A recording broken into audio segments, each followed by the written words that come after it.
So I would like to start the program for this evening. Good evening, everybody. My name is Tawisak. ชื่อ Tawisak นะครับ I am the King Scholarship Society committee member who organized this event, the dhammatalk, by ท่านอาจารย์ Amaro on the topic navigating a polarized society. And today I would like to remind you a few more things first. First of all, there are booklets up front at the entrance by ท่านอาจารย์ with different titles, so feel free to take some on your way out. Second of all, there's a charity box that you can make a donation, and the donation will go to Amaravati. The books are completely free. The books are 100% free, 100%. So any donation that you wish to make for Amaravati or anything is completely separate. The books are there to take. And may I ask ท่านอาจารย์ the donation will go to what? To do what project? We have a very large construction project going at Amaravati at the moment, rebuilding and building a whole new sala and workshop complex. So donations will be gratefully received to support that. The sala, the canteen, the garden, the workshop complex all together to restore this facility. And last but not least, I would like to ask for your consent to use photos taken today for the promotion purpose of King Scholar Society platform, for example, the Facebook fan page of KSS. So with that, I would like to invite Kun Anik Amaranan, the chairperson of King Scholar Society, to provide some opening remarks. Over to you, Kapi Anik. ค่ะก็สวัสดีทุกท่านนะคะแล้วก็กราบนมัสการพระอาจารย์ก่อนแล้วก็สวัสดีทุกท่านขอต้อนรับสู่งานแสดงธรรมนะคะเรื่อง navigating a polarized society นะคะจัดโดยชมรมนักเรียนทุนและเรียนหลวงซึ่งเป็นการรวมตัวของนักเรียนทุนนะคะนักเรียนทุน Kings เพื่อจะทำกิจกรรมเพื่อสาธารณประโยชน์นะคะอาทิเช่นจัดแสดงธรรมโดยพระอาจารย์ชยสาโรในปี59หลังจากเสด็จสวรรคตแล้วก็ทำหนังสือจากงานวันนั้นนะคะหนังสือชีวิตที่ดีที่สุดแจกเป็นธรรมทานมีจัดเสวนาเสือดำและเรื่องที่ใหญ่กว่าหลังจากกรณีเสือดำนะคะในวันนั้นก็มีการช่วยกันหาทุนแล้วก็บริจาคให้กับมูลนิธิสืบนาคเสถียรแล้วก็เขตรักษาพันธุ์สัตว์ป่าอุ้มผางนะคะถัดมาก็จะมีสอนประวัติศาสตร์อย่างไรเมื่อคนรุ่นใหม่ตื่นตัวก็จะเป็นเสวนาที่จัดขึ้นในช่วงที่เด็กๆมัธยมออกมาเดินถนนนะคะก็สอดคล้องกับเหตุการณ์แล้วก็ล่าสุดก็มีการบริจาคสู้โควิดในช่วงปี64นะคะเราก็ร่วมกันบริจาคที่สิริราชจุฬาสวนดอกเชียงใหม่แล้วก็ขอนแก่นนะคะสำหรับกิจกรรมในวันนี้เราได้รับความเมตตากรุณาเป็นอย่างมากจากพระอาจารย์อมโรนะคะท่านเจ้าอาวาสของวัดอมราวดีที่ประเทศอังกฤษนะคะที่ท่านจะมาพูดคุยกับพวกเราในเรื่องที่เป็นสถานการณ์ปัจจุบันในชีวิตของทุกๆคนเพราะว่าทุกคนในห้องนี้ก็คงเจอไม่มากก็น้อยผู้ที่เรารู้สึกว่าเห็นต่างกันนะคะบางคนอาจจะใกล้ตัวมากแต่ว่าความเห็นอาจจะต่างกันมากอาจจะต่างจนสุดขั้วเดี๋ยวเรามาฟังท่านอาจารย์นะคะแต่ก่อนจะถึงตรงนั้นก็อยากจะขออนุญาตเล่าประวัติพระอาจารย์สั้นๆโดยใช้ภาพประกอบจากอินเทอร์เน็ตนะคะอุ๊ยพี่เลยละถอยค่ะท่านอาจารย์ was born in England in 1956. He received a Bachelor's of Honours in Psychology and Physiology from the University of London in 1977. Then, spiritual searching led him to Thailand, where he went to Wat Pa Nanachat. In 1979, the Venerable Ajahn ordained him as a monk. Soon afterwards, he returned to England and joined Ajahn Sumeto at the newly established Chithurst Monastery. In 1985, he was invited to join the new Amaravati Monastery, where he resided for 10 years. In 1996,ท่านอาจารย์ established Abhayagiri Monastery in Redwood Valley, California, where he was co-abbot with Ajahn Pasanno for 14 years. In 2010, he was invited to return to Amaravati as abbot of this large monastic community.ท่านอาจารย์ has authored and co-authored about 30 books, all for free distribution and some in front of this hall. Last but not least, he was honored by King Rama IX with the title Pravithet Puttikun in 2015, and in 2019 he was honored by King Rama X with the title Pra Racha Putti Warakun.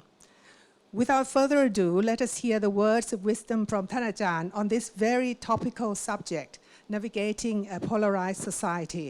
กราบเรียนเชิญพระอาจารย์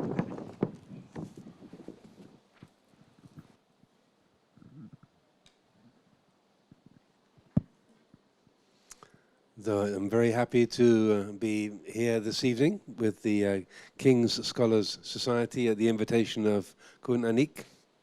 And I recognized from her surname, Amranand, that looks like a familiar name. And I remembered that her brother-in-law, Kun Bao was at Wat Nanachat when I was a novice there about 45 years ago. Kun Bao was a Pakao there on 8 precepts. So we were experimenting or exploring spiritual life early on together. So I'm very happy to continue the family connection and to be with you all this evening. So I'll start with our usual way of expressing say respect and devotion to the Triple Gem. Namo tassa bhagavato arahato samma sambuddhassa. Namo tassa bhagavato arahato samma sambuddhassa. Namo tassa bhagavato arahato samma sambuddhassa. Buddhang dhammang sanghang namasami.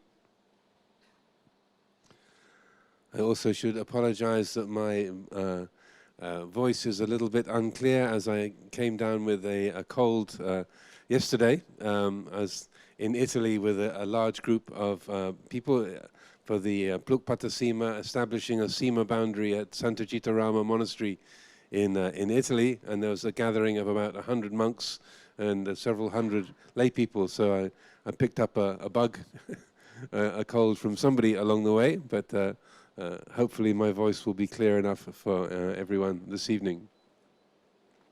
So Kun Anik suggested this title, Navigating a Polarized Society, and I thought this is an interesting title, and particularly I think it is informed by the recent election here in Thailand.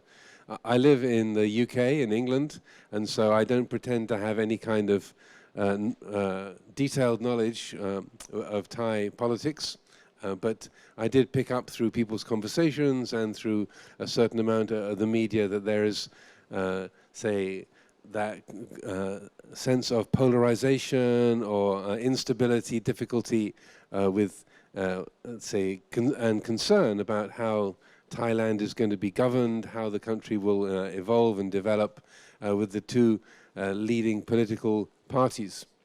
I did a little bit of homework before this evening, and so I read up that the two main parties that seem to be leading from the vote is the Move Forward Party and the Pheu Thai Party. That's about the extent of my knowledge of Thai politics. So, and also as a monk, we don't take sides politically. And so I thought, without say dwelling this evening or making this evening about who's the party to go for or to vote for, or who to be worried about, to talk about polarization as a principle in a much more broad sense would be more helpful. Again, I'm not knowledgeable about Thai politics, but even British politics, where I live. As a monastic, we don't take sides. We might have particular feelings or perspectives, but we don't take sides. We don't vote in elections, and we're there to be a spiritual resource for everybody, whatever place someone is on the spiritual spectrum. Our aim as a monastery or as monastics is to be a resource of wisdom and goodness and unselfishness for everyone, wherever you might be on the spectrum. Also, I'm speaking in English, and I'll try to use language which is fairly simple and clear, but there'll be an opportunity for questions if anything that I say is, difficult to follow or needs clarification later on. So rather than dwelling upon the particular issues of Thai society right now and the political situation of who's got the most votes or who's going to take power or how that might work, looking at this theme, navigating a polarized society, I felt, well, all of us as human beings, we live with a lot of polarities. And again, I presume most of you know what polarized means. It means this against that. And so one group or one body as opposed to another. That polarization, like North and South, the North Pole, South Pole, they are polarized. They're opposite qualities. So I would say that all of us live with a lot of those polarizations. And that just giving an example, within the Buddhist world, you have Theravada Mahayana, Dhamma also within society, we have the rich and the poor. We have the country people, the city people, the older people, the younger people.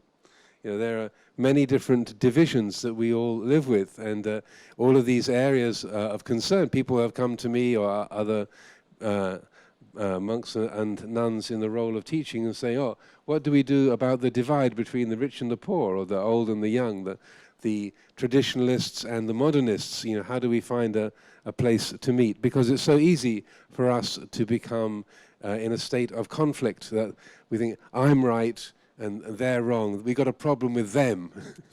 We're okay, but they are a problem.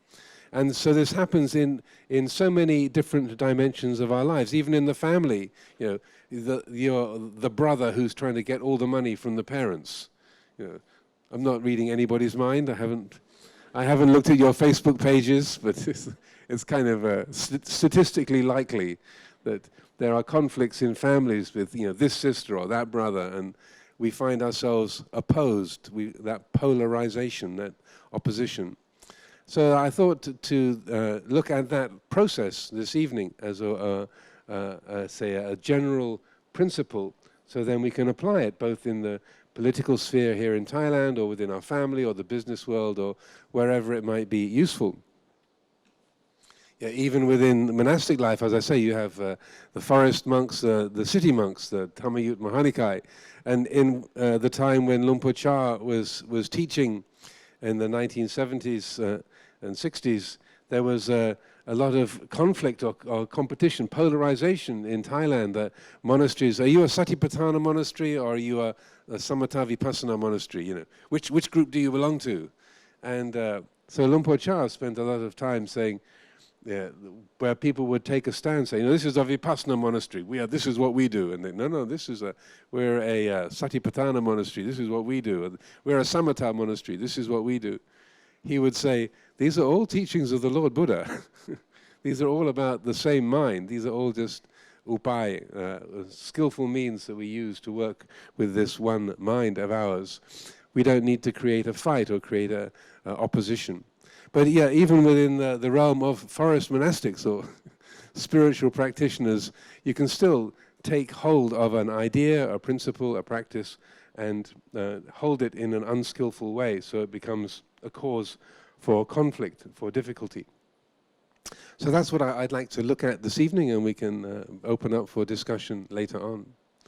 So I would say, whatever the area might be, whether it's Thai political life, or the business world, or the family, or the spiritual, the world of spiritual practice, meditation, the issue is not that we have a particular perspective, something that we see as true or good or useful for ourselves, but the issue is attachment, ความยึดถือ clinging. That's where the problem, the problematic, or the cause of difficulty and suffering is through the quality of clinging, of attachment. ความยึดถือ ยึดมั่นถือมั่น. That's the where the trouble begins. So that, say, within the UK, again, going back to the political arena, Brexit or no Brexit, the big topic of discussion, and or Scotland trying to go independent. Should Scotland be independent or not? You know, these are big issues, but you could see that it's quite okay for someone to say, yes, Scotland should be independent. Like, no, the UK should stay together, or the UK should leave Europe, or should stay with Europe. It's quite fine for individuals to have their own perspective. What's going to be good for the family? What's going to be good for your spiritual practice? So the issue is not the point of view that we each have as individuals. Where the trouble starts is, I'm right, you're wrong. That kind of, say, identification, the attachment to a particular viewpoint, that's where the difficulty begins. And so then our good intention, what we see as absolutely right and helpful for the family, for the society, for the business, for the college or whatever, that gets distorted, that gets turned into a cause of difficulty because of the way that we're holding it. That's the difficulty. So and almost as it comes across in the Lord Buddha's teaching, if you are thinking the words, I'm right, you're wrong, that should be a red flag. That's a sign that, wait a minute, that sounds like I'm attaching to something. That sounds like I'm clinging to something. Let's just take a step back and have another look at the situation. So I'd like to share a story with you that Lumpur Sumeto has often told about when he was a young monk in his early days in Wat Nong Papong. This was long before most of you were born. Probably about 1969, 1970, so long time ago, more than 50 years ago. So he was a young monk. He was the only Farang monk in Wat Papong at that time. And in America, and I am also an American citizen as well as being British, so I can speak on behalf of Americans. So it's very strong force in American society. It's good to be righteously indignant. I realize that's a bit of a technical term, but that is I'm right, you're wrong, and I should get upset with how wrong you are.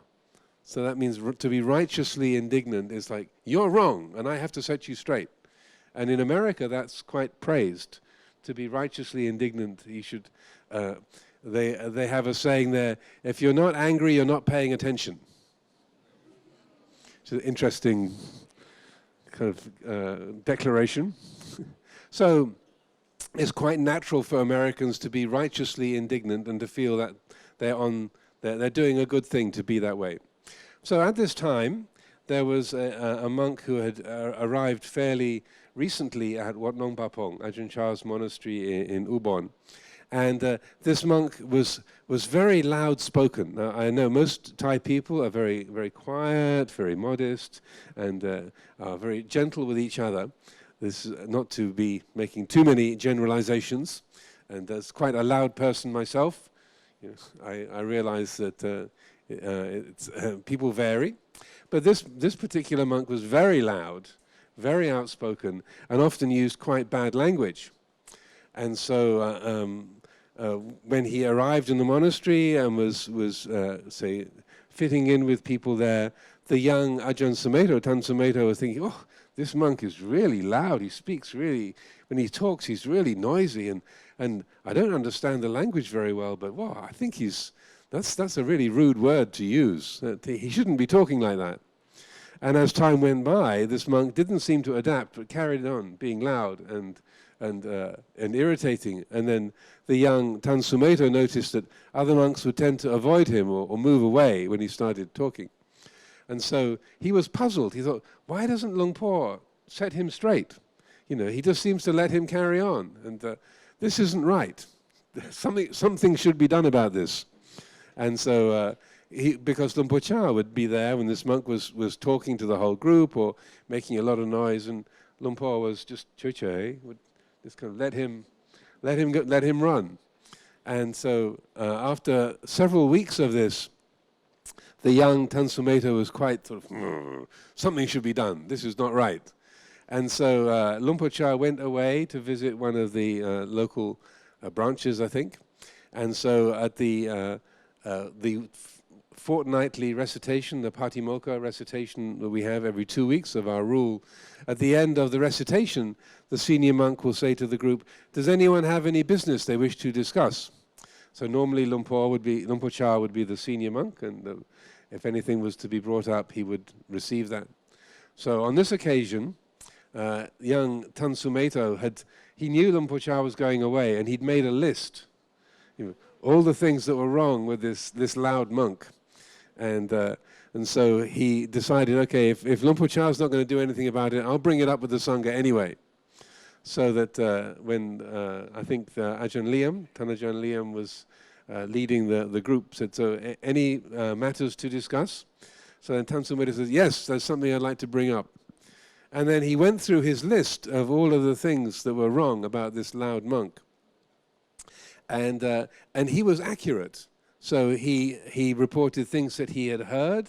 He didn't exaggerate. It was like, well, this is what he said, this is when he said it, and this is what other monks said to me or to others in reaction to that. So this all being the case, this monk should be scolded. He should be admonished. He should be told, you can't act this way. This is wrong and bad.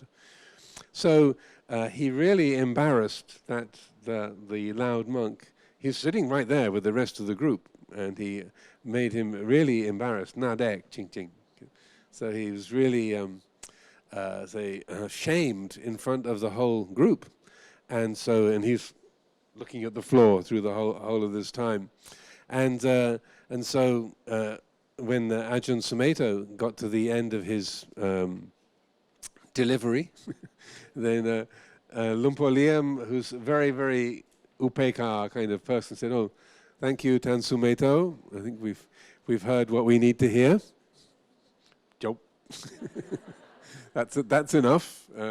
And so then the meeting came to an end. So Tansumedho thought, well, okay, I'm really glad finally someone told that monk where things are at, and he really needs to straighten out his behavior.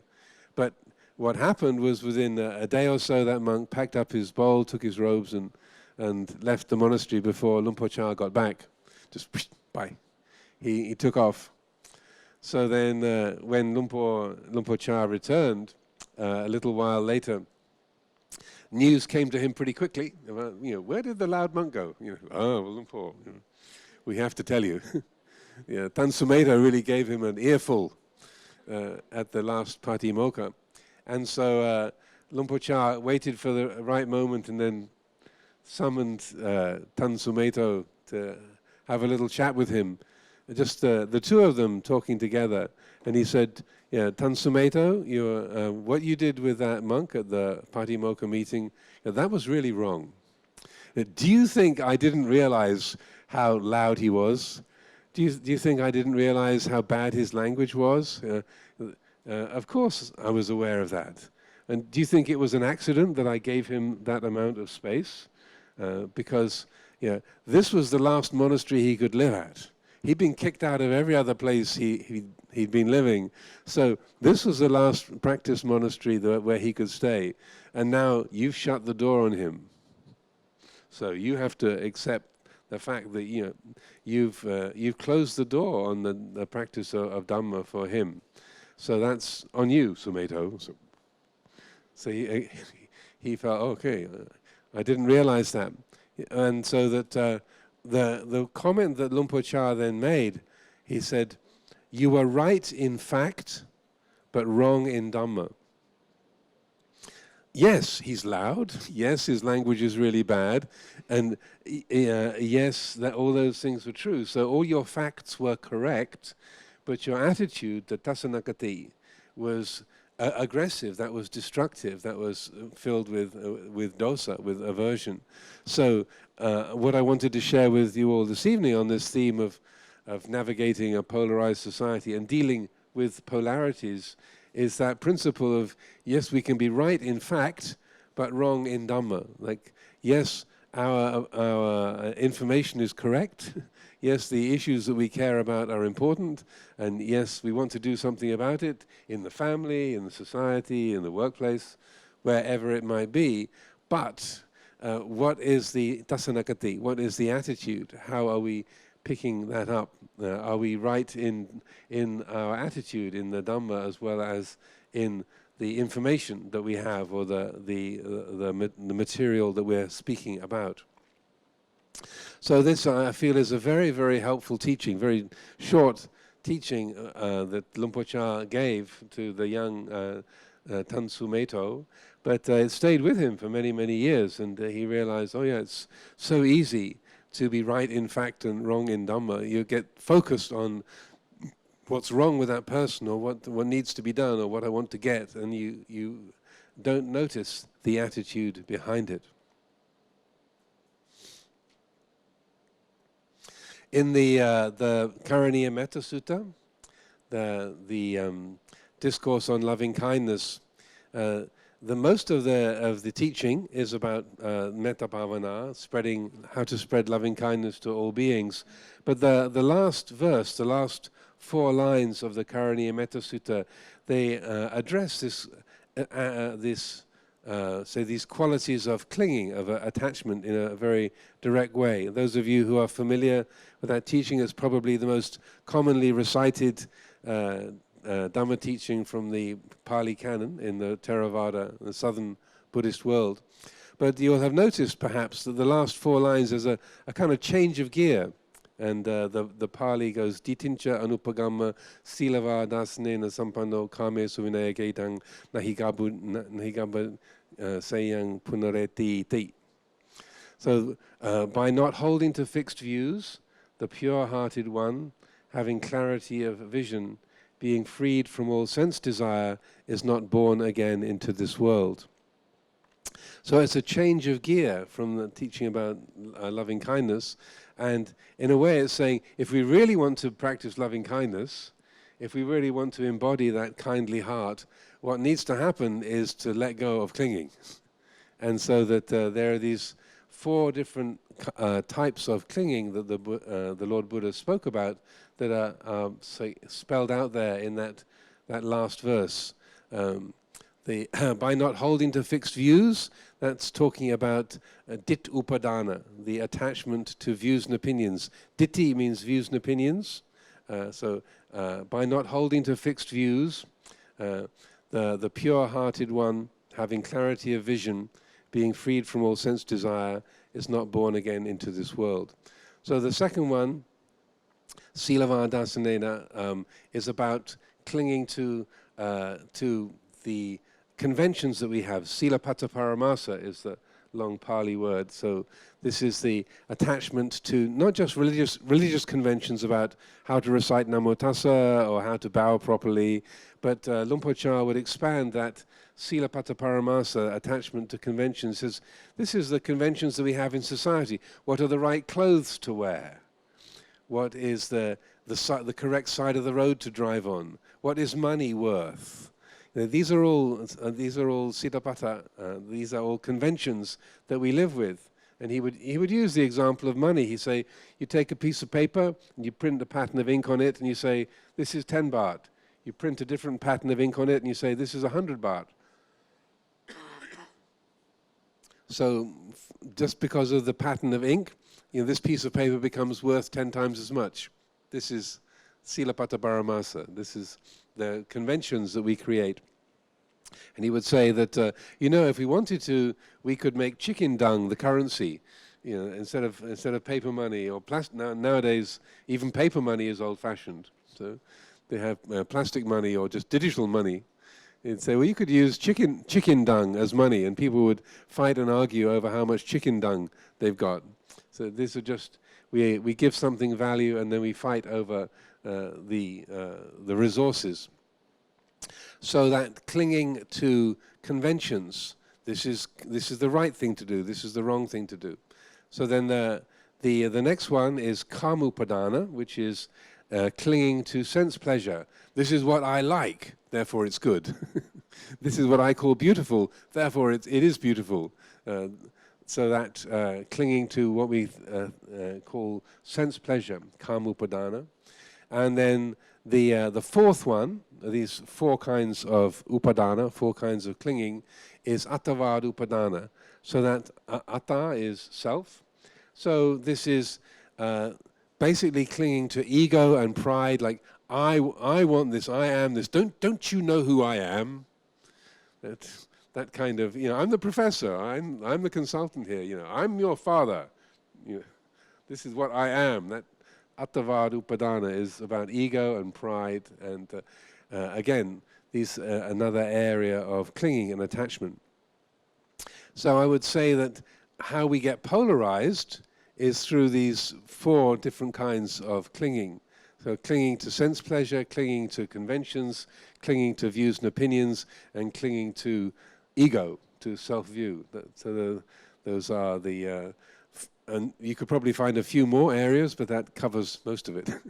This is how we find ourselves divided. And good-hearted people in the same family, in the same company, in the same group, we find ourselves arguing with each other and getting conflicting and bitter with each other because of these different kinds of clinging. Yeah, I'm just remembering the local pub I used to go to before I was a monk. They had a verse on the wall in a kind of a notice on the pub wall, which basically said, "No conversations about politics or religion, to avoid arguments." So here, stop and spend a social hour in harmless mirth and fun. I won't go on with the rest of it, but I can remember that from 50 years ago. So that because of, this is how we end up conflicting and fighting, is because of these different kinds of clinging. Now the question then comes, how do we recognize those patterns of clinging and attachment, and how do we let go of them? How can we, train the mind, work with the mind to recognize that unskillful habit and let go of it? It's not about not having good things to offer. It's not about not having a point of view. It's not about disconnecting from other people, from the family, from the society, or just dissociating from everyone. Peace isn't found through just numbing our life, but rather it's much more helpful to understand that it's through recognizing this habit of clinging, learning to let go of it, and then we can most effectively use the ideas that we have, the things that we can offer, the way that we can valuably contribute to society, to the family, and so forth.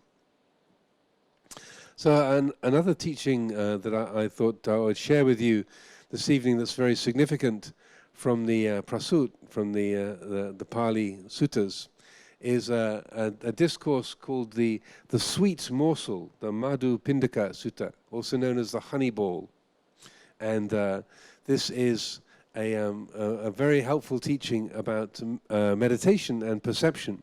And it starts off with the Buddha sitting by himself under a tree in the forest. And he's quietly meditating, and a Brahmin called Dandapani comes wandering through the forest. And Dandapani, according to the story, it tells in the sutta, was a professional debater. So even today in India, that people can make a living out of creating arguments. And as I understand it, sometimes people will hire two philosophers, two arguers, to come and be the entertainment at a marriage, or at a birthday party, hire two philosophers to argue with each other to kind of entertain the crowd. So Dandapani was one of these kind of professional debaters, and he was quite proud of his abilities and his status. And Dandapani literally means stick in hand, or weapon in hand. That's his name. And he came along with his walking stick kind of through the forest and saw the Buddha sitting under a tree, and he thought, oh, this is the Samana Gautama. He's a famous spiritual master. He's very well known his skill in teaching and meditation. So I'll put a question to him and show him how flawed, how imperfect his philosophy is, and how superior my perspective is, and my ability to defeat him in argument. So he's looking for a fight, and so that then he stands in front of the Buddha and clicks his tongue and makes a bit of a noise, and the Lord Buddha opens up his eyes, and Dandapani says to him, "So, Samana, what philosophy do you follow? What kind of spiritual practice do you teach? What is your spiritual method?" And the Buddha, who was not only blessed with great psychic powers, but also was a very, very astute judge of human nature, he knew exactly what this guy was doing. And so he replied by saying, I follow such a spiritual method, such a philosophy that embodies non-contention with anyone in the world.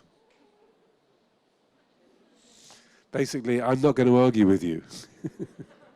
So then, as the story goes, then Dandapani clicks his tongue 3 times, and his brow furrows into three lines, and he has nothing to say and has to just take himself away, because he's completely defeated by the Buddha saying, "I'm not going to enter into an argument with you." Like in the old days in Europe, when 2 knights wanted to have a contest with each other, one would take off one of their gloves and knock the other one in the face with their glove, their gauntlet, and then throw the gauntlet, the armored glove, down on the ground. And so it's as if this Dandapani had knocked the Buddha's face with his gauntlet and thrown it down on the ground, and the Buddha had just said, "Nice glove, You'll want to pick that up or you won't have a pair, And so Dandapani had no response. So he took off. And then the Lord Buddha stayed there in the forest for a while longer, then went back to the monastery. And then there was a small group of monks gathered there. And so he recounted this incident of how Dandapani had tried to pick a fight with him and how he had responded. And then he went off after a little moment. But the last thing he said was, it is through attachment to thoughts and perceptions that we end up in a state of argument, in conflict. This is why we pick up weapons.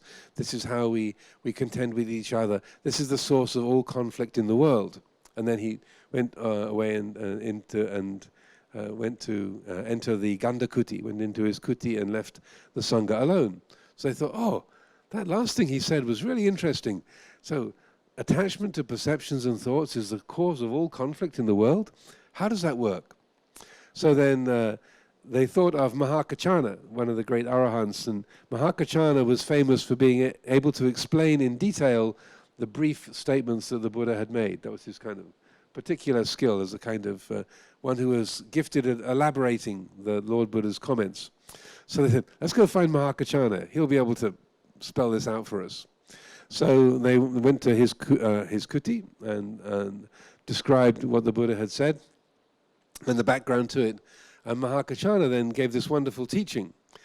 He said, well, what he meant was, when something is perceived, say, for example, with sight, so there is the eye, there is the visual object, the visual form, the rupa, and then when the light from the rupa meets the eye, then eye consciousness arises.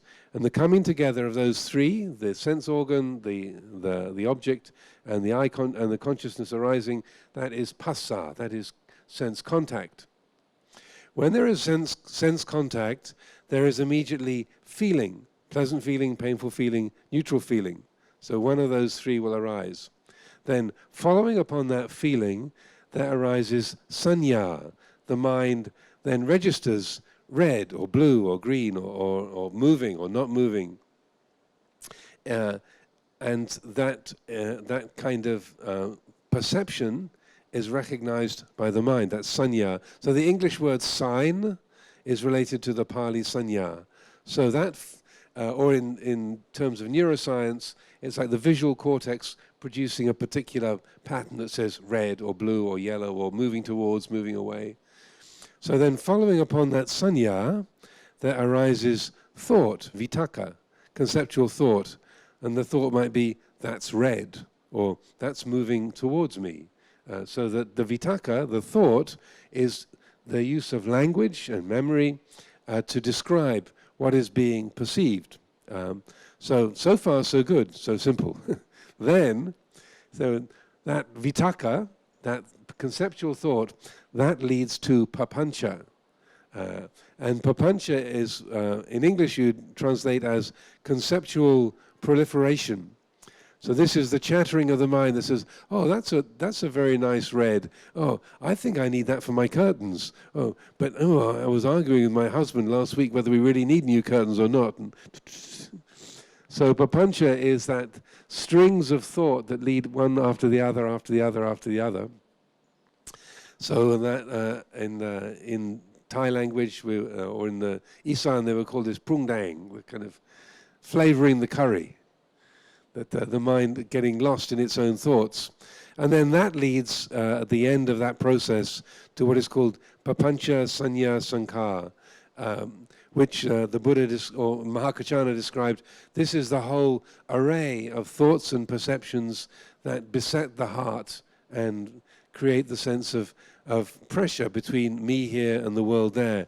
That's the sense of conflict, that the mind has bought into a particular judgment, a particular point of view, and there's me here and the world there, and that pressure, the tension between the two. Either there's a thing I don't like that I'm opposed to, or a thing that I do like that I haven't got, or a thing that I have got that I'm afraid I'm going to lose. So all of these are, say, the end result of that papancha process.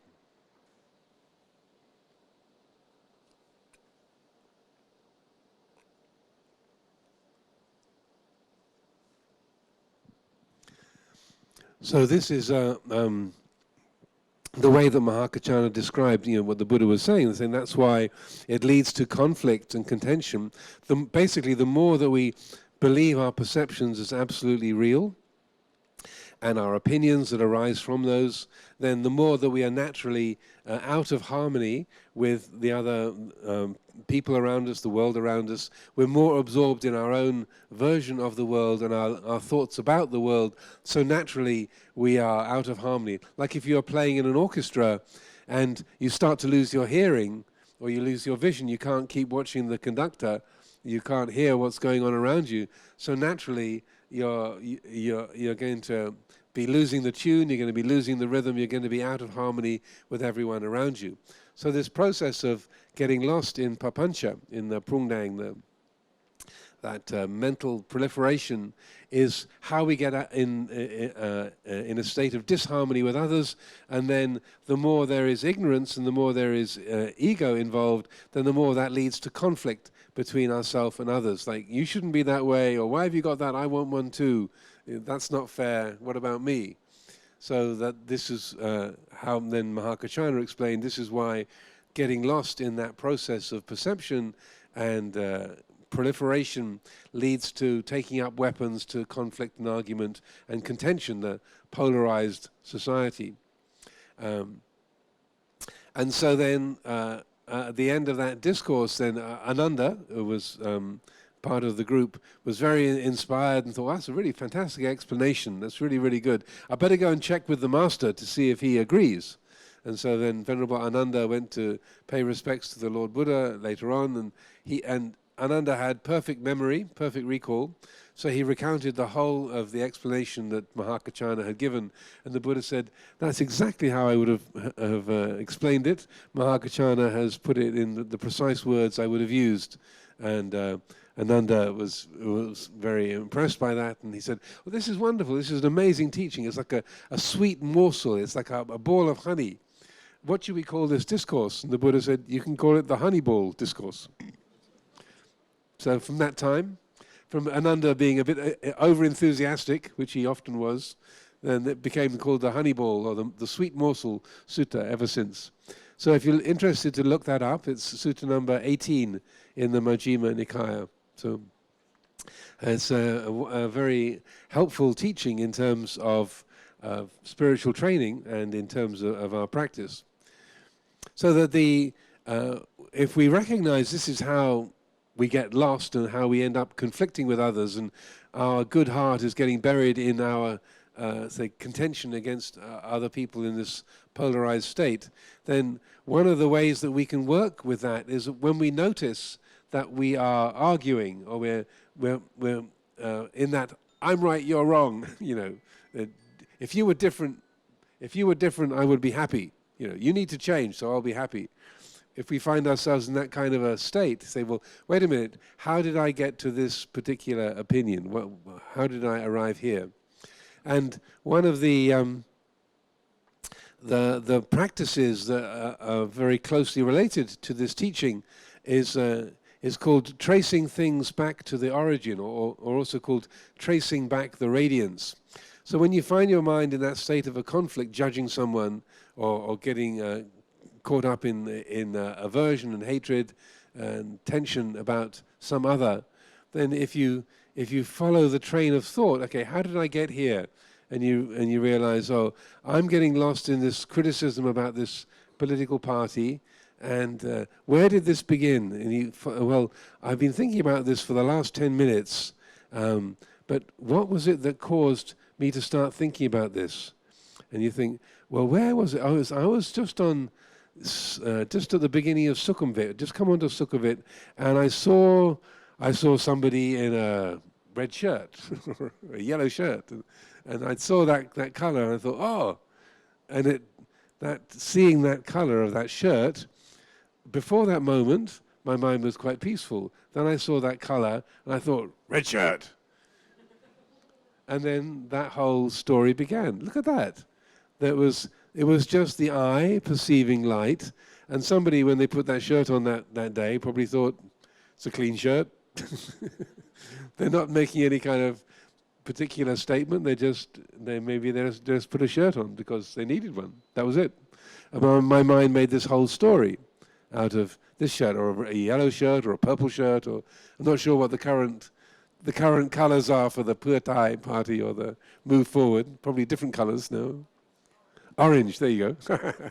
so red's okay now. Orange, or purple. You can see how arbitrary, how it's the conditioning of the mind says, now red is okay. Totally okay. Orange is now an alarm call, or yellow, or purple, or blue. So it's we see, oh, look at that, it's just a color. The eye receives the light, and the mind perceives it, and then this whole story begins. Look at that. So if you trace it back to the origin, you hear, oh, it was just a color, it was just a sound, it was just a random memory, it was just a smell that, and not necessarily about political opinions, but can take us back, just something that you smell walking past a restaurant, and something meets your nose, and you go, oh, that smells just like my grandmother's curry. Wow, Granny, oh, I miss her so much. And why did she move away? And then you get lost in a whole story about your grandmother and where she's gone to. So if we trace it back to its origin, the kind of outgoing mental energy, you trace that brightness, that radiance back, you realize, oh, it was just a smell, it was just a sound, it was just a light being received by the eye. That's all. So the further you go back to the origin, the simpler things become. And so that the going against that stream of papancha, then if we make a point of following things back, we see, oh, actually, that's all it was. It was just seeing, hearing, smelling, tasting, touching. No big story. And the further you go back towards the origin, the less tuaton, the less ego there is. It's just seeing, hearing, smelling, tasting, touching.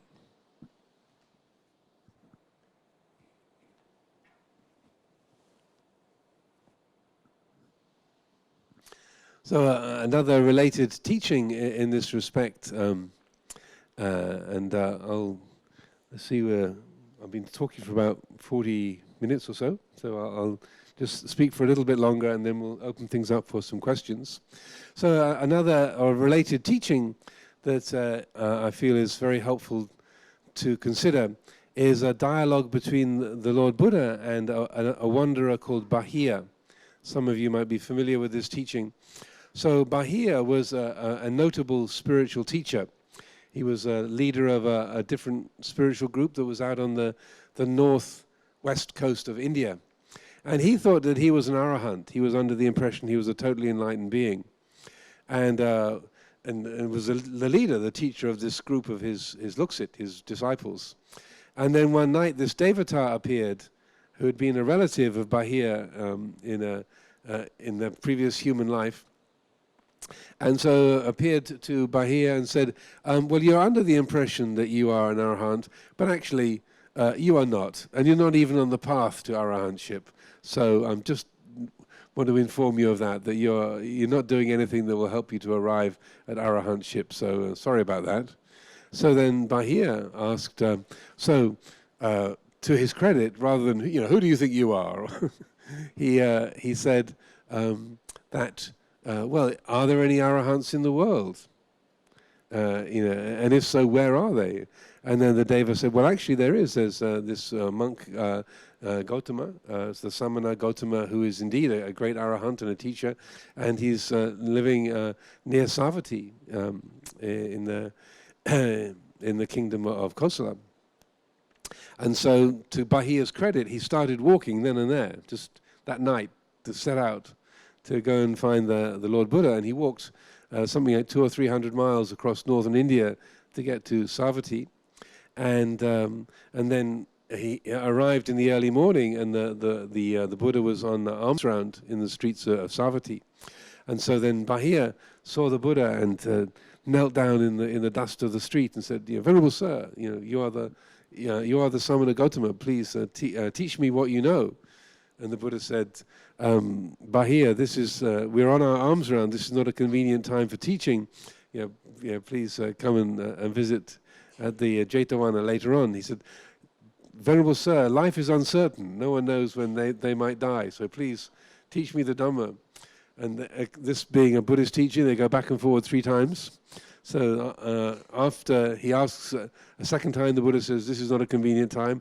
After the 3rd time, then the Buddha says, "Well, when the Tathagata is asked 3 times, then he has to reply. So pay attention." So what he said to Bahia was, "In the seen, there is only the seen. In the heard, there is only the heard.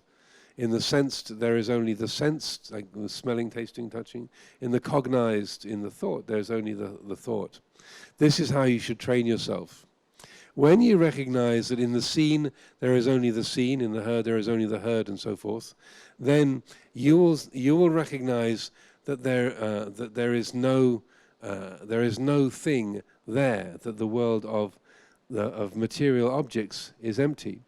And when it is seen that there is no thing there, it will also be recognized there is no thing here on the side of the subject. There is no self.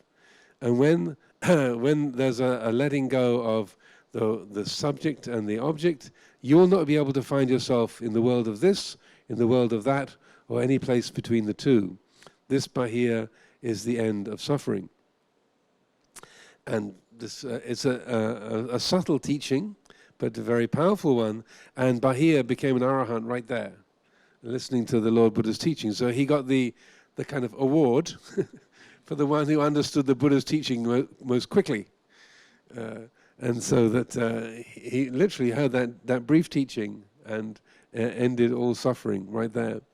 And so then he said, "Venerable Sir, I'd like to become a monk under your guidance." And the Buddha said, "Well, do you have robes and an alms bowl?" And Bahia he wore robes made out of tree bark, and he didn't have an alms bowl. He just received food into his hands. He said, "I don't have robes and I don't have a bowl." The Buddha said, "Well, if you can find robes and a bowl, then I can give you the upasampada." So Bahia went off to try and find some pieces of cloth and a bowl to use as an alms bowl, but he got knocked down by a runaway cow and died in the street. So he was right. So if he waited to go to the Jetavana, then he wouldn't have had the teaching. So that when they told the news to the Buddha that Bahia had passed away, so that wanderer that you met this morning on the Bindabat, on the alms round, he got knocked down by a cow and died in the street. And the Buddha said, "Well, Bahia he had finished his work, and he was the quickest one ever to do that. And he didn't press me with any stupid questions. He was very quick to understand, and so he is not going to be born again anywhere. So that's a helpful way of reflecting on the experience of our senses when we see a particular object, when we smell something, when we hear something, to be able to say, in the heard there is only the heard, in the smelt there is only the smelt, in the seen there is only the seen. Just to remind that if that trigger goes off like, yes, that's my color, orange, or orange, it's them, then you can say, oh, that in the seen there is only the seen, in the heard there is only the heard. And then it brings it back to that quality of simplicity. Now it might sound like with that we're trying to just sort of numb ourselves or just disconnect and to, say, dissociate from society. But what you find, and what is really the essence of the middle way, is that when we come back to that origin, that root, then we are able to respond to situations much more effectively. We're able to, say, attune to what is useful to the time, the place, the situation. And so that, and sometimes in meditation instruction, it does come across that we're encouraged to sort of switch off or not feel. Often a meditation teacher will say, you should just watch, be the observer, be the watcher, the puru. And it can seem like, oh, I'm supposed to just dissociate from everything, just watching, just feeling, just listening. But what we're doing in that is that we're actually disabling the natural connection that we have with all things. Your ability to act and speak is part of the way things are. So to act and to speak and to engage is not an intrusion upon reality, it's part of reality. And I think that's something that I like to emphasize because it's often misunderstood. So I'm practicing non-attachment. When actually what we're doing is just dissociating. We're kind of freezing our citta, or disconnecting, but when there is a natural and intrinsic connection. So I like to emphasize that our ability to make choices is part of the way things are. Your initiative, your capacity to act and to choose is not upsetting the way things are, it is part of the way things are. And so that when we talk about non-attachment or not clinging, it doesn't mean not engaging in society, not engaging in family discussions, or not engaging in the working world, not at all. But rather, it's in a way embodying the middle way itself. So when we talk about, sometimes we talk about dealing with polarities, with just sort of, well, should I act or should I be quiet? Well, I'll act half the time and be quiet half the time. Just 50-50. Or should I, and so that can seem to be like the middle way. But I like to emphasize that rather than the middle way being half active and half quiet, or half socialist and half, say, capitalist, that it's not just 50-50, but the middle way is rather where the two poles arise from. So if I can use this microphone. So if we take this is one pole, this is, say, one political party over here, the other political party over there. The middle way is not just half and half, or let's say this is royalism, national or republicanism, and then half royalist, half republican, sort of being 50-50. But rather, it's where the two meet, the pivot. That's where the middle way is, where those two polarities emanate from.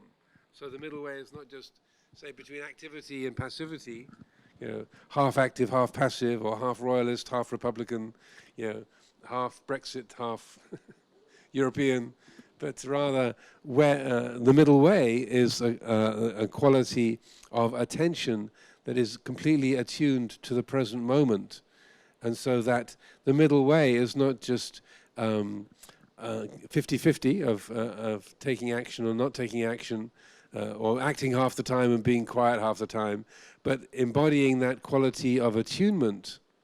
That is the middle way, is that listening heart that is paying attention to the present.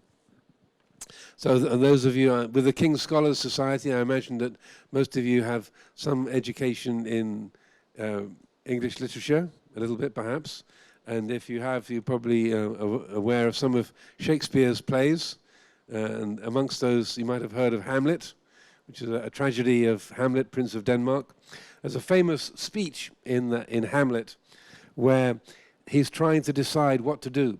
So Hamlet knows that his uncle has murdered his father and married his mother. So Hamlet's uncle has killed his dad, the king, and has married the queen. Hamlet knows this, but he doesn't know what to do about it.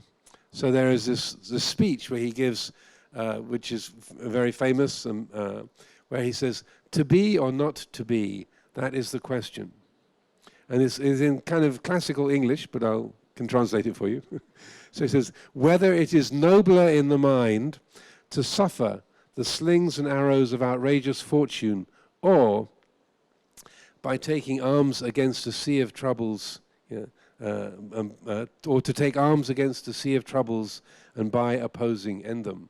So, to suffer, is it the right thing to be passive, to just suffer and to be, say, giving in to the way things are, to surrender to the way things are, to suffer the slings and arrows of outrageous fortune, to just, okay, here it is, I'll just receive it all and get trampled on?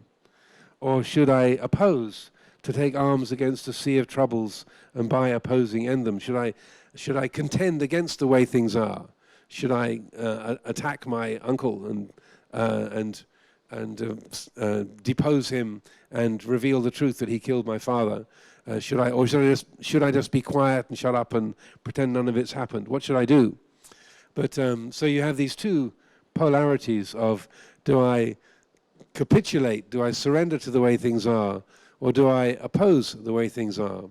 And I would say that the middle way, and Shakespeare doesn't quite express it like this, but I would say the middle way that is not whether we act and oppose the way things are and force it to go my way, or we completely surrender and switch off and dissociate, but rather the middle way is working with the way things are, rather than just going passive and switching off or contending to get our way, but that working with the way things are from a quality of mindfulness and wisdom, and that's what's going to lead things to a most beneficial result.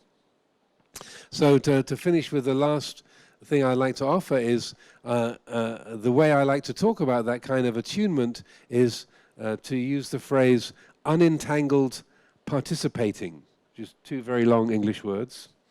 Unentangled, so that there's a lack of grasping and clinging, but it's participating, you're joining in with the way things are, but without grasping, without clinging. So I'm not sure what a good Thai translation would be for unentangled participating. I'll leave that to the translation team to work out.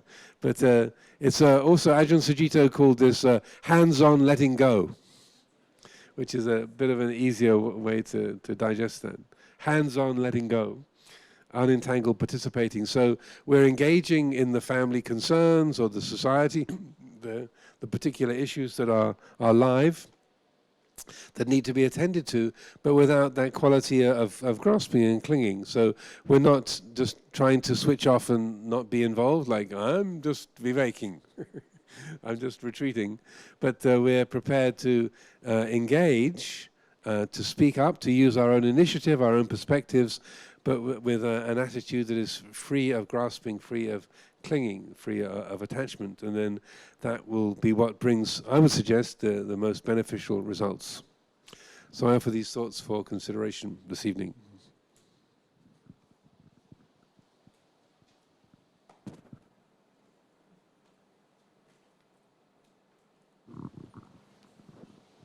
I also realized there isn't a clock here, so.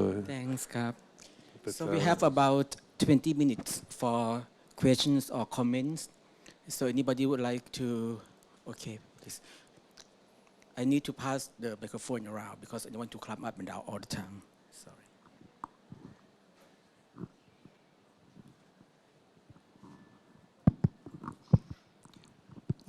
Good evening, Sawadikap, Namaskar, Your Holiness. My name is Imtiaz Muqbil. I'm a local journalist. I cover the travel and tourism industry. I've been covering the industry for the last 40 years.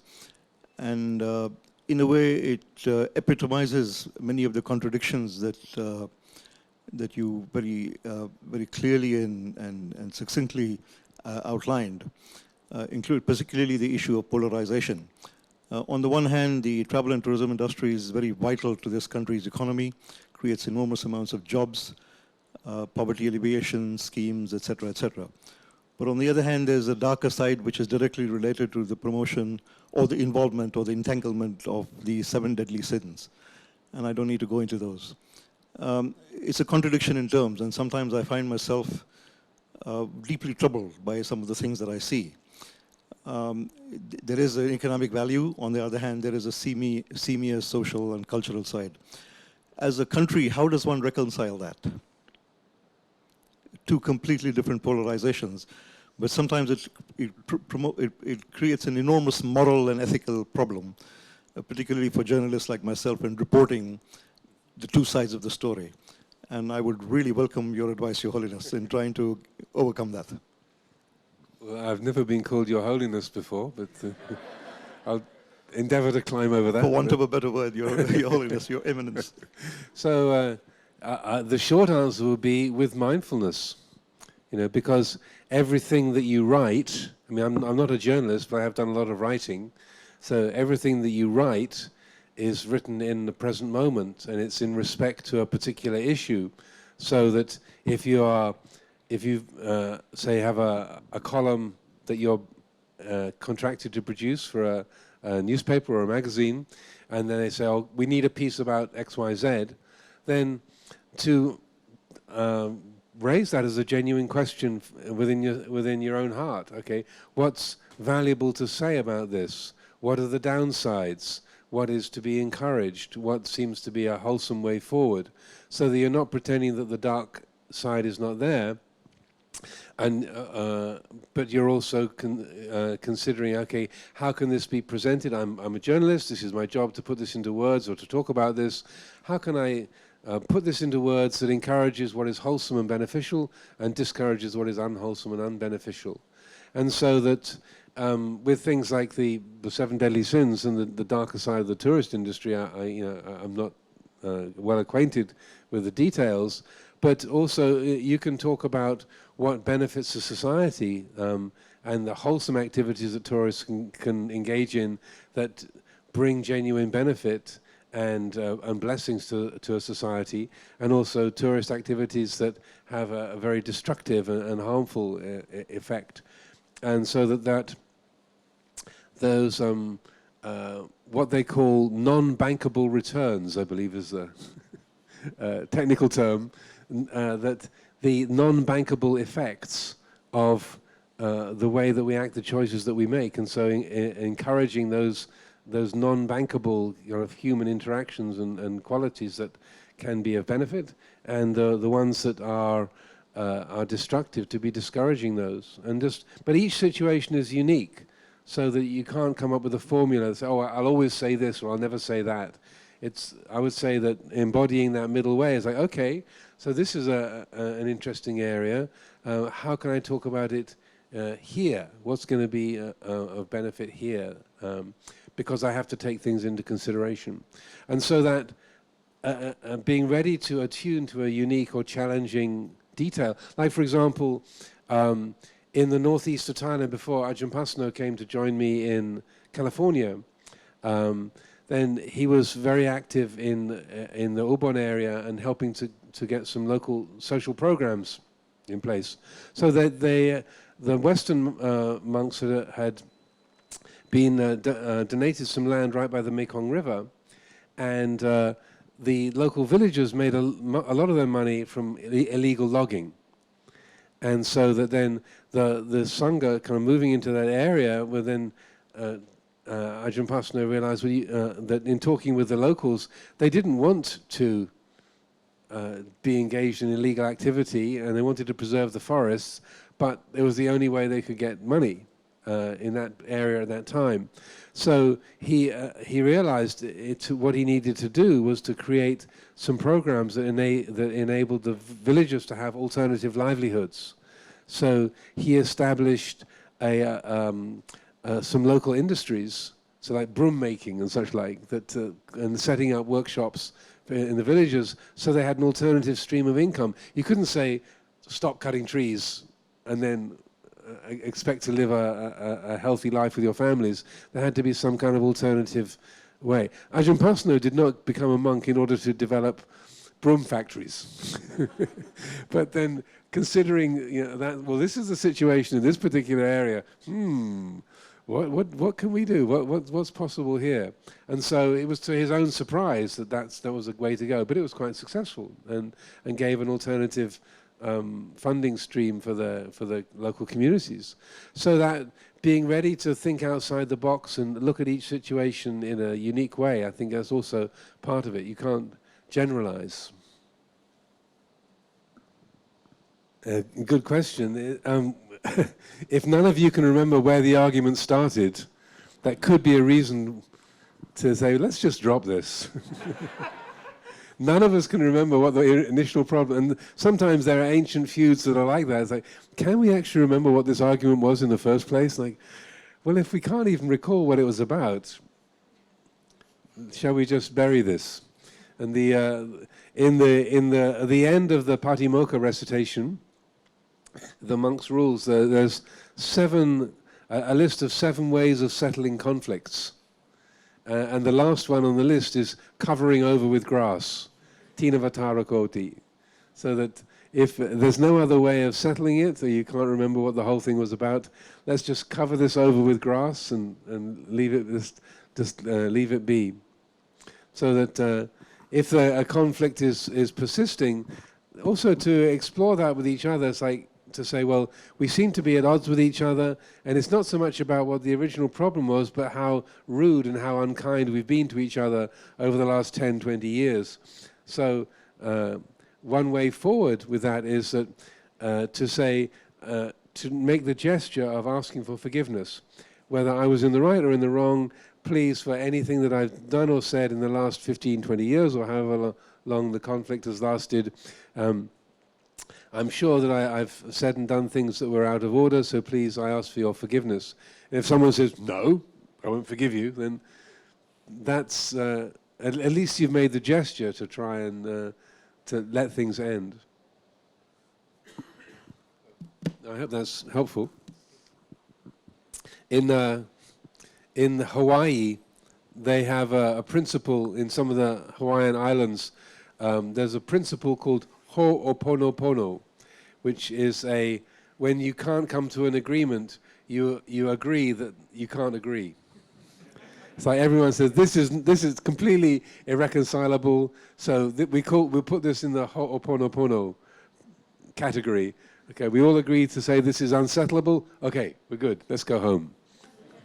So that I think societies have developed these ways of dealing with old and bitter conflicts, but it's often as I was saying, it's often what we've said and done along the way that's been more harmful and more divisive than what the original issue was about.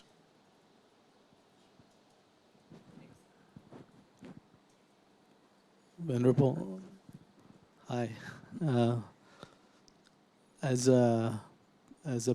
someone who's been diagnosed of schizophrenia and depression, I suffer the polarity of the mind, and I've been prescribed with psychiatric medication, which I have to take daily, every night. So I'm wondering, can a person who takes these chemically manufactured medication progress towards nibbana? If he does, is meditation more powerful than these chemically I don't know how to say it, like the chemicals that are produced with the medication. Can meditation fight that or beat that? I'm not a medical doctor, but I would say that our body is a large chemical experiment. It's like an ongoing chemical experiment. And so if there are chemicals that we can take, like I've got this cold, people have given me lots of chemicals to deal with this cold. You know, if I say, no, I'm not going to have any chemicals or this lemon juice. No. I don't want to interfere with the natural process. I'll deal with this with my mind. It'd be a bit ridiculous. The Buddha quite happily took medicine. He had a doctor. Dr. Jivaka was he took medical treatment. And so I feel it's quite okay to be using medications and antidepressants or things. Just like if you're a diabetic, insulin is available. Great, take it. Otherwise, you'll die. And so that personally, it's I mean, you make your own decisions, but I don't feel shy about taking medications that are balancing out things within the system. And so, I mean, again, you make your own decisions. I'm not able to give any kind of categorical do this, don't do that advice. That's not what I would do. But I would say, in principle, those chemicals can be really helpful if the body's got things out of whack, and then adding a few chemicals in that help to rebalance it. That's not a bad thing.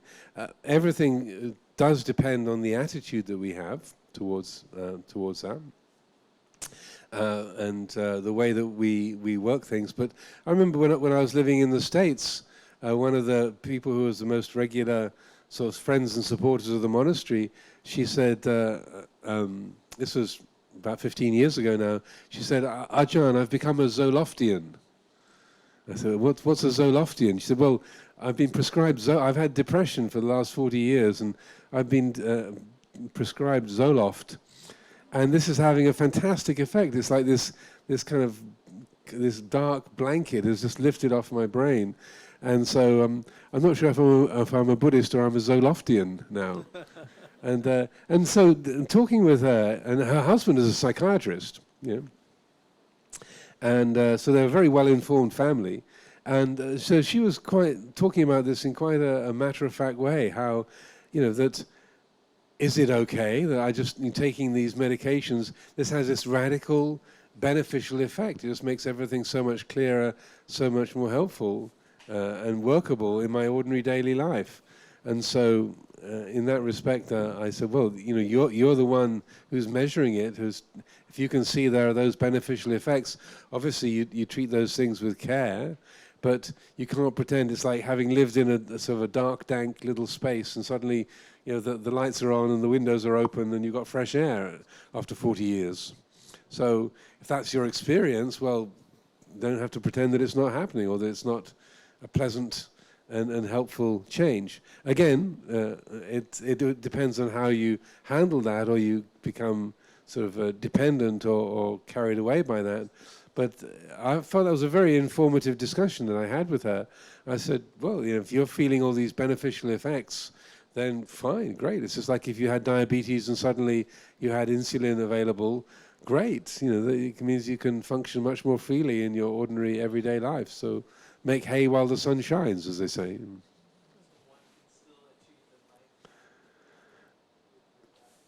I would say so, but you know, you have to prove that for yourself.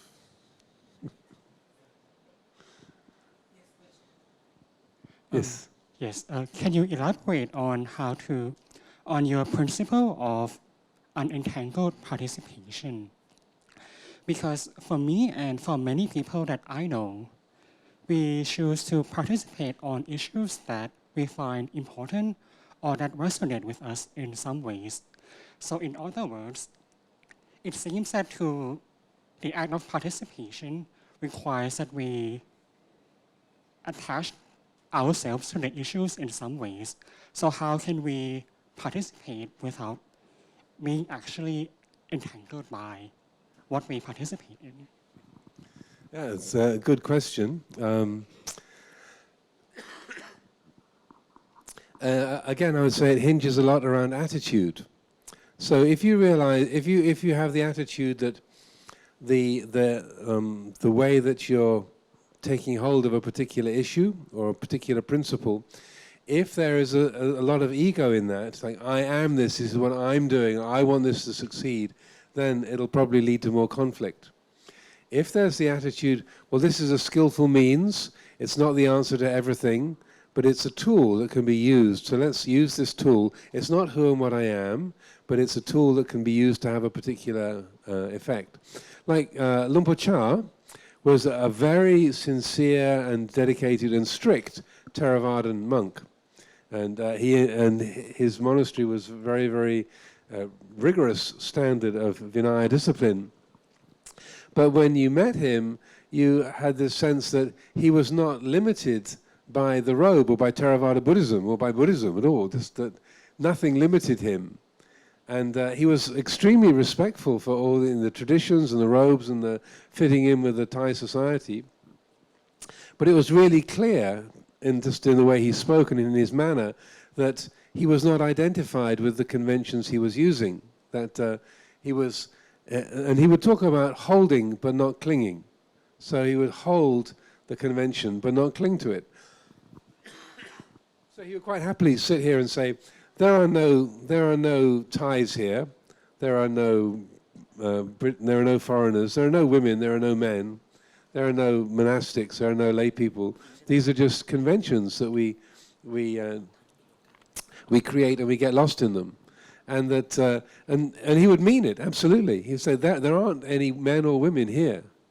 These are just conventions that we create and we attach labels to, then we get lost in the creations that we've made. So that the skill is in holding but not clinging. So it doesn't mean never hold anything, but if you are, say, taking up a particular side, you're engaging in a particular way, then you can do that with sincerity, with wholeheartedness, but without clinging, without attachment. So that, and I feel that was a fantastic example, the Lumpur Cha's life, that he was 100% sincere Theravada Buddhist monk, but completely unlimited by anything in the human world. And so that I would say that's really the embodiment of the middle way, is where we can hold and not cling. It's a challenge, not easy to do, but it's in a way what makes the use of any convention, any kind of structure, it makes it much more workable and comfortable for us. So that if I think I am a Buddhist monk, or I am a Theravadan, or I am a man, or I am British, as an absolute reality, then there's suffering right there. If you recognize, well, there's Theravada Buddhism as an invention, but it's a useful invention, or calling myself a man, or calling myself British, it's a useful convention. It's not an absolute reality, but it's good enough. You know, my passport got me into Thailand yesterday morning. So British, it's on the stamped on it, so it's good enough to stand up as a convention. But if I think I'm absolutely British, every atom of this body is British, it's ridiculous, you know. So that if there is that mindfulness and wisdom that recognizes this is just a convention, this is just a samuti satcha, a conventional truth that's being picked up for a particular purpose.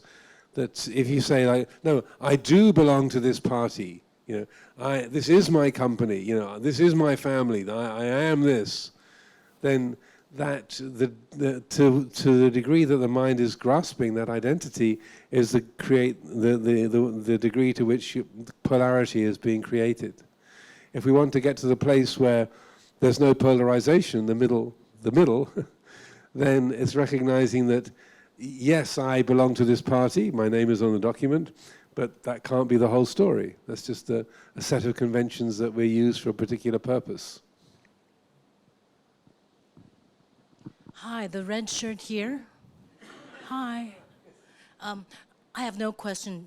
I just want to commend you for such a great talk, and it's all about agreeing to disagree And my friends and we've been following you for a couple of years. We started at Sapan Kwai there. And then, so I'm also a journalist as well. Hi, I know you.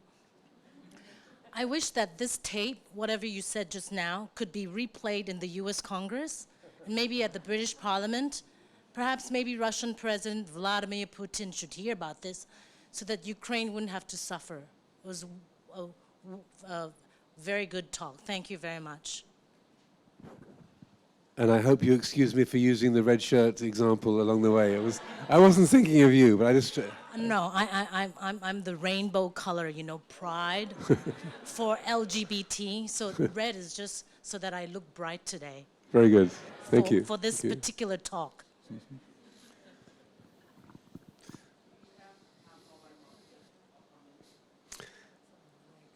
There's one there, yeah.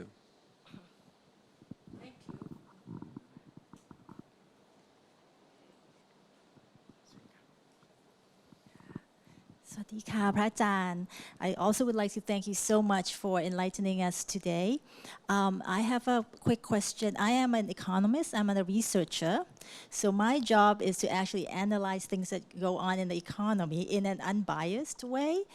We should be data-driven, right? We should do the analysis in an unbiased way. But in this situation in Thailand at the moment, where it's very polarized, I find that when we want to do an analysis, people whom we talk to usually would like to convince us to, take their side and convince us that, their policies are good, are better than the other party's policies.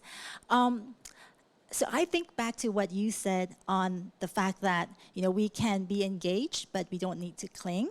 So that's what I'm trying to do. I try to be engaged with them, but I don't want to cling. But they would like me to cling. So what do you do in these situations when people who are clingy would like you to cling to their beliefs? Thank you. Yeah, very, very good question. I would say one of the most helpful things is the development of body awareness. Like if you're in an encounter, like if you're an economist and you're analyzing data and you're trying to weigh up your sets of massaged statistics that you've been fed by the different groups, saying, these don't read the same way. So that if you're by yourself, kind of looking at the statistics, and it's one thing, and you can be, I would say, more easily unbiased. But then when you're face to face with somebody saying, "Oh, this is actually true," and their data is rubbish because of A, B, C, D, E, F, G, then in that kind of an encounter, whether it's face to face or on a Zoom call or whatever, to develop body awareness, like what is your body doing when you're being kind of confronted by a different set of opinions, or you're feeling intimidated, or someone's trying to overwhelm you with data. So to bring your attention into the body and notice, my shoulders are up around my ears, or my stomach is tight as a drum. To notice what your body is doing, and to put a part of your attention as you're listening to the other person just into your body, to relax, just to let your shoulders drop, let your face relax, let your stomach relax, let your hands relax, and just to be. It's like if you're out in the sea and there's a big wave coming in. It's just relax. It's going to hit you, and rather than tensing up against it, you just let the whole body sort of move with that force. And so that it's not the first thing that we're doing. Usually, when we're being confronted by someone or being trying to be persuaded in an energetic way, we're kind of preparing our response, or we're resisting the input. But if we don't go along with that, but just let the whole system be more at ease, then you can find that mysterious middle. And you find that you can say things like, "Thank you for sharing. That's a really interesting perspective." Full stop. And as Buddhists, we don't lie. And so that you can sustain that truthfulness and say, well, this gives a different picture.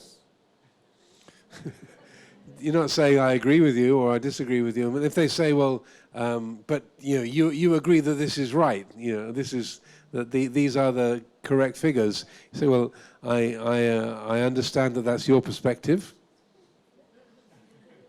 You know, being polite, being clear, and yeah, I am character-wise, I used to be very, very drawn into other people's moods and how they were talking, and I would find myself agreeing with people when I didn't really agree at all, and just sort of swept along by their own energy and enthusiasm. So I've kind of had to work with this area a lot myself, and I find myself volunteering for things that I was not interested in. Like, how did I get my name on this? You know, this.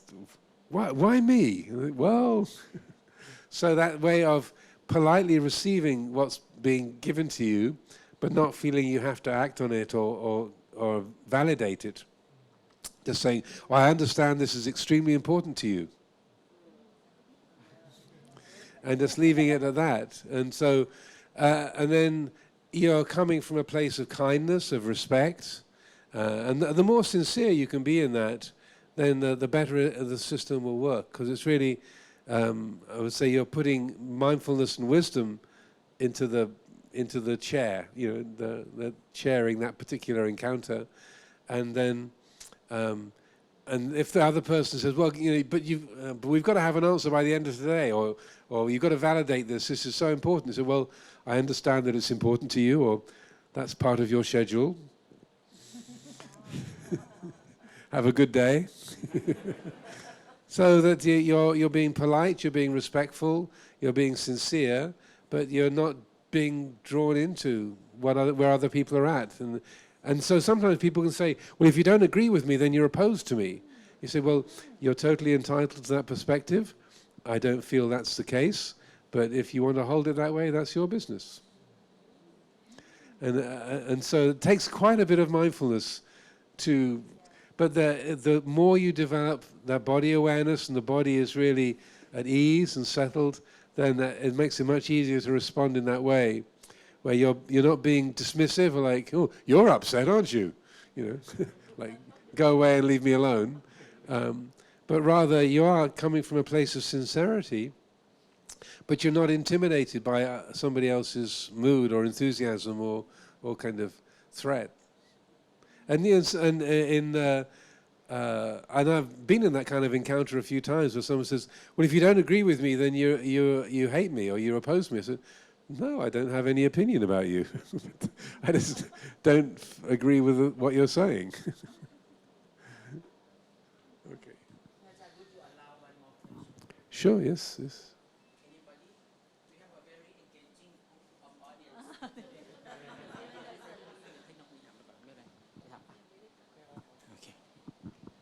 While we're waiting for the last question, I'm reminded of sometimes attachment to opinions and unskillful behavior can have very beneficial results. Not that I'm encouraging obnoxious behavior, but this is a part of my family story. So my father came from a group of 9 brothers and sisters, and the eldest brother was called Herbert, and he was, from early childhood, he was very pompous, very egotistical, very inflated. So even as a small child, he was known as the Duke, like Il Duce. He was very proud of himself. And so the family had a small building company in London, Ashby and Horner Building Company. So when the founder of the company passed away, he left everything to the eldest son, Herbert. And then the other 8 brothers and sisters were still around, but Herbert was the owner of the company. And so then Herbert was so obnoxious, so difficult, no one would marry him. And it was very difficult to keep anyone around to even work for him.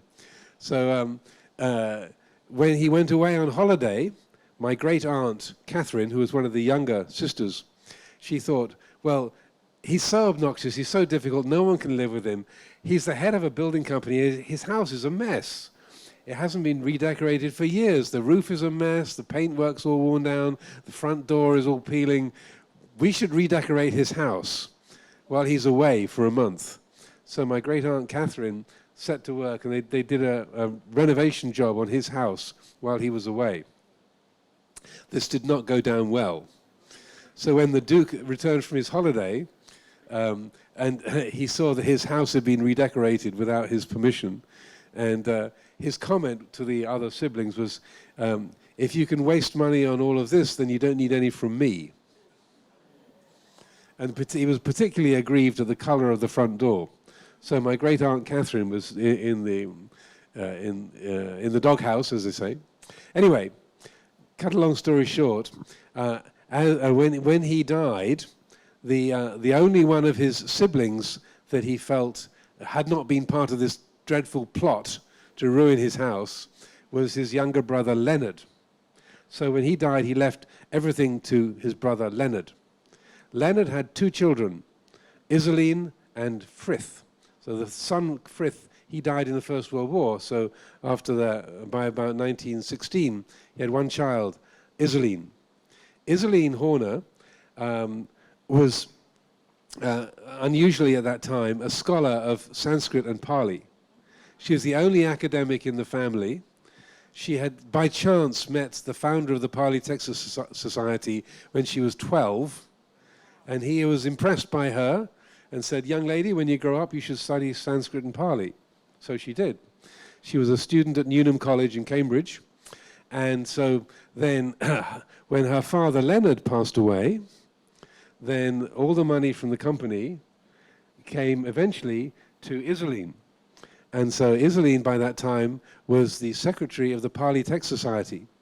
So from the 1930s until today, the money that has supported the Pali Text Society was all the money that came from the Ashby and Horner sale, so that being obnoxiously proud and aversive to your family, by my great-uncle Herbert, that obnoxious mental state led to the Pali Text Society being able to survive for nearly 100 years. And it would not have had a hope of surviving that long without that money. So my great-uncle's extremely unskillful mind state led to a huge amount of Pali literature being available and translations into English. And I.B. Horner was the first person to translate the whole of the Vinaya Pitaka into English.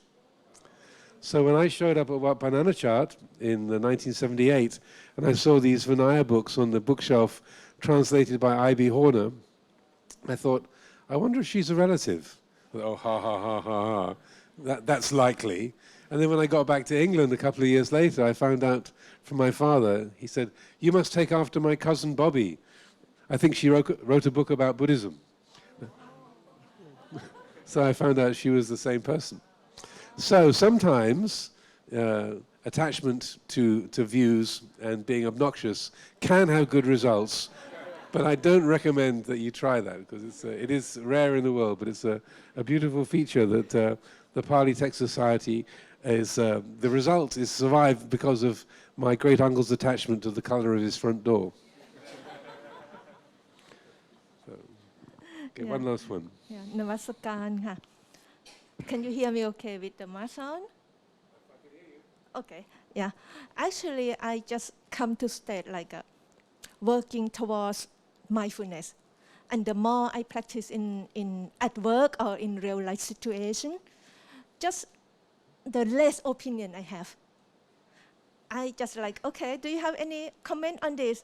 I just thought, it's just kind of no comment. I don't know, it's just like good or bad in the way like that. But every day I'm happier. That's what I only know. Just like, okay, you think that way? Okay, fine. Do you have any comment on this?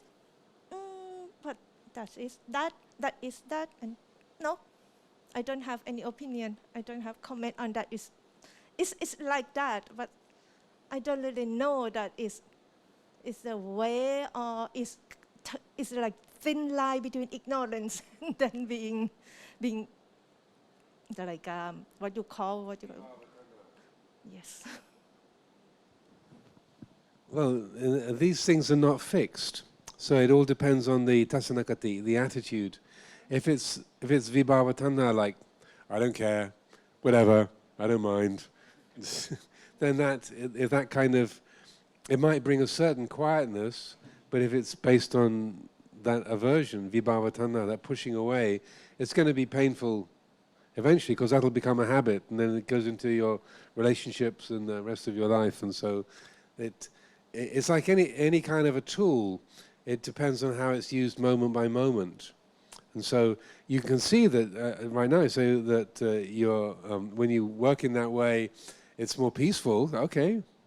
But does it mean it's always going to be peaceful? No, it doesn't. So the satipanya is the most important element, seeing how things are handled and the results. As soon as we think, okay, this is really good, therefore it will always be good in every situation, as Kaujai that's a wrong understanding. But you can recognize, yeah, at the moment, working with this way, because if you had so many opinions about everything, just to stop that is just a bit of a relief. But if you then think, okay, therefore, ever to have any opinion about anything is wrong, then it's going too far.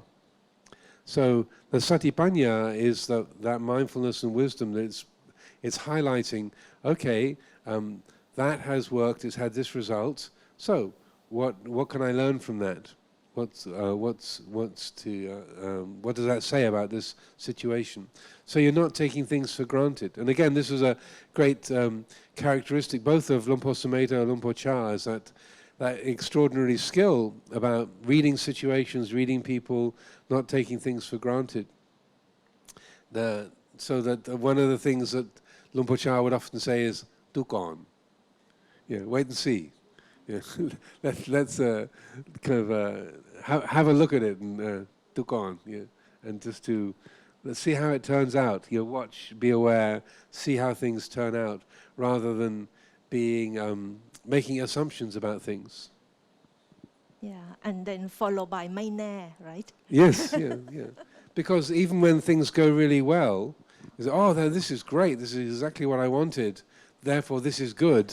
ไม่แน่, because sometimes the good things we get, I mean, like, and probably for everybody here, there have been some events in our life, you got a promotion, you got a new job, you got your degree, or you got a new property. Yes, this is great.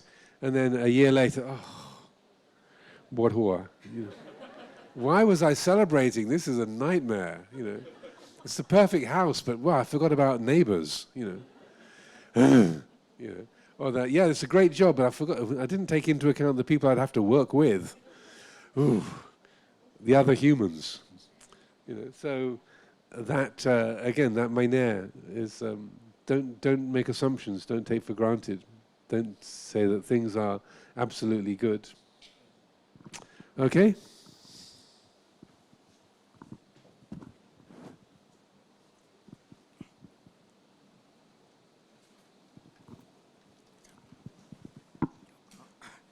So I think we have come to the end. So on behalf of everybody, I would like to express my deepest gratitude and appreciation forท่านอาจารย์ to spend this enlightening evening tonight with us, to share all the stories dating back to Buddha's period, to share Ajahn Sumedho's story, and it's very inspiring and very encouraging for us to live in this kind of polarized society. So with that, I would like to thank Prajaan again, and I think at least for myself, the takeaway is I may be right in fact, but wrong in dhamma. So with that, we would like to grab Prajaan together. Okay, ครับ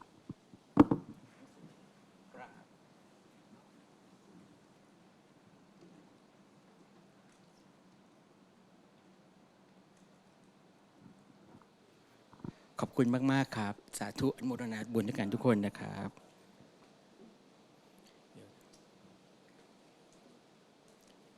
ท่านอาจารย์มีอะไรจะพูดหรือไม่ Have anything else to say? No. Okay. So maybe photo or it's very not ergonomic sitting arrangement. This one. So sorry. Yeah. It's very good. เดี๋ยวใครอยากถ่ายรูปกับท่านอาจารย์ก็น่าจะได้นะครับ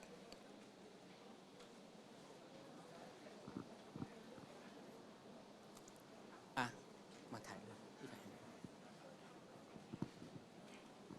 ถ่ายของเราใช่เดี๋ยว